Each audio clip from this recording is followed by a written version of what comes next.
नमस्कार. आपण ऐकतोय सौ मनीषाताई अभ्यंकर लिखित साखी कहे कबीर, कबीरांचे दोहे आणि त्याचं स्वैर मराठी रूपांतर.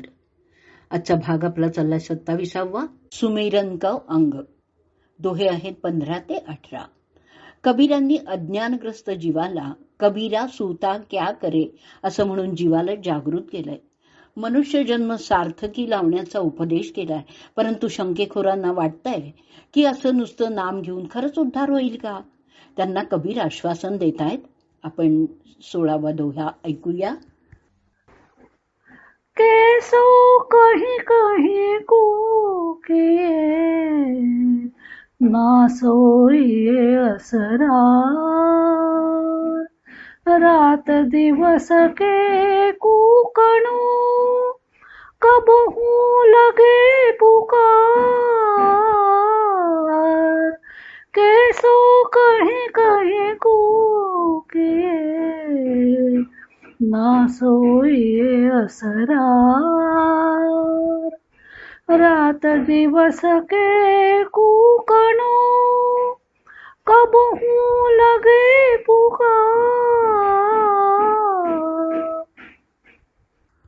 कठीण शब्दांचे अर्थ बघूयात. केसो, केसो म्हणजे केशव. कुकीये, कुकीये म्हणजे आनंदित होऊन हाक मारा.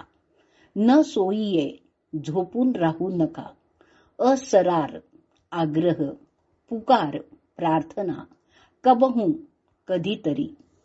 दोह्याचा अर्थ बघूया. केशवाचं नाम घेत राहा. निश्चिंत होऊन झोपून राहू नकोस.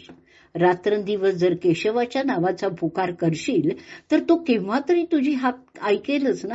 असा आग्रह आहे की अज्ञान निद्रेत झोपून तू राहू नकोस. कबीर कही कही या शब्दांमधून सतत स्मरण करा असं सांगतात. त्याला हाक मारा. परमात्मा केव्हा ना केव्हा तरी आपली हाक नक्की ऐकेलच. आई बालकाला रमवण्यासाठी नानाविध खेळणी बालकाच्या पुढ्यात ठेवते. बालक एक खेळण्याचा कंटाळाला की दुसरं घेऊन खेळतो, पण जेव्हा सर्वच खेळणी भिरकावून देऊन टाहो फोडतो त्यावेळी आई हातातलं सर्व काम बाजूला ठेवते आणि त्या बालकाला उचलून घेते. तसंच परमात्मा जीवाला रमवण्यासाठी त्याच्या पुढे मायेची कितीतरी खेळणी ठेवतो. जीव त्या मायेबरोबर आपला डाव रंगून खेळत असतो, पण जोवर तो खेळत राहतो तोपर्यंत परमात्मा त्याच्याकडे लक्ष देत नाही. पण जेव्हा तो त्या बालकाप्रमाणे केवळ परमात्मा प्राप्तीसाठी टाहो फोडतो त्याच वेळी परमात्मा त्याची हाक ऐकतो आणि धावून येतो. तेव्हा परमात्मा प्राप्तीसाठी हाक कशी मारायची ते आपल्यावर अवलंबून आहे आणि म्हणूनच कबीरांचा नामस्मरण करण्याबद्दल आग्रह आहे. मराठी साखी ऐकूयात.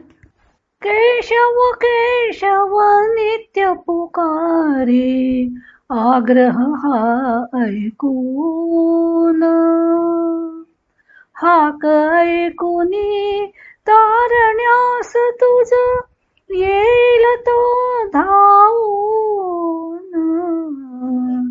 केशव केशव नित्य पुकारे, आग्रह हा ऐकून, हाक ऐकूनी तारण्यास तुझ येईल तो धावून.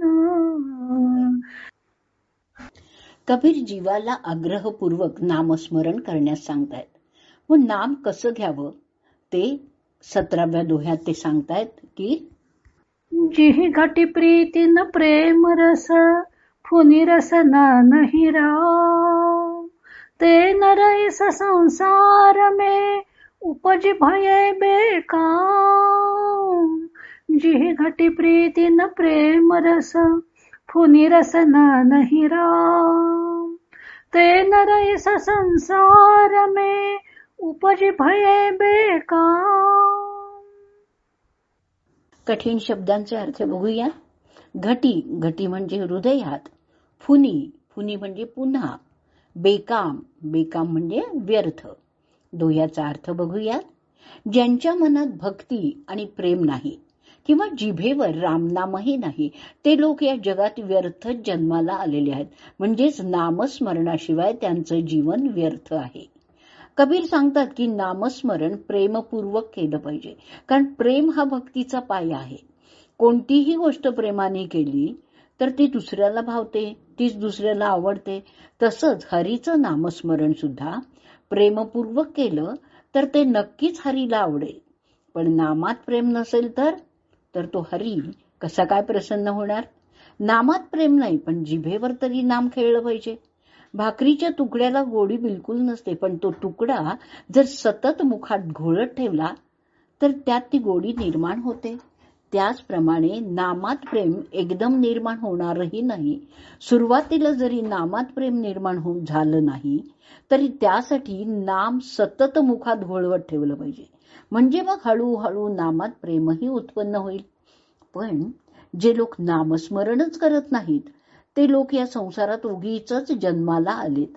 त्यांचा जन्म फुकटच गेलेला आहे, कारण त्यांना मानव शरीर मिळून सुद्धा, उद्धाराची संधी हातात येऊन सुद्धा त्यांनी त्या संधीचा लाभ घेतला नाही आणि व्यर्थच संसारात भ्रमत राहिलेले आहेत. मराठी साखी ऐकूयात. नाही भक्तीन प्रेम अंतरी, नामही नाही ओठे. व्यर्थ तयाचे जीवन बापा, जन्म झाले जरी कोटी. नाही भक्तीन प्रेम अंतरी, नामही नाही ओठे. व्यर्थ तयाचे जीवन बापा, जन्म झाले जरी कोटी. अशा नाम न घेणाऱ्या माणसाची स्थिती कशी होते ते कबीर पुढच्या म्हणजे 18व्या दोह्यात सांगताहेत. आपण 18वा दोहा ऐकूयात. कबीर प्रेम न चाखिया, चखे न लिया साव. सुने घर का पाहुणा, जू आया त्यों जाओ. कबीर प्रेम न चाखिया, चखे न लिया साव. सुने घर का पाहुणा, जू आया त्यों जाओ. कठीण शब्दांचे अर्थ बघूयात. चाखिया म्हणजे चाखलं. साव म्हणजे स्वाद. दोह्याचा अर्थ बघूयात.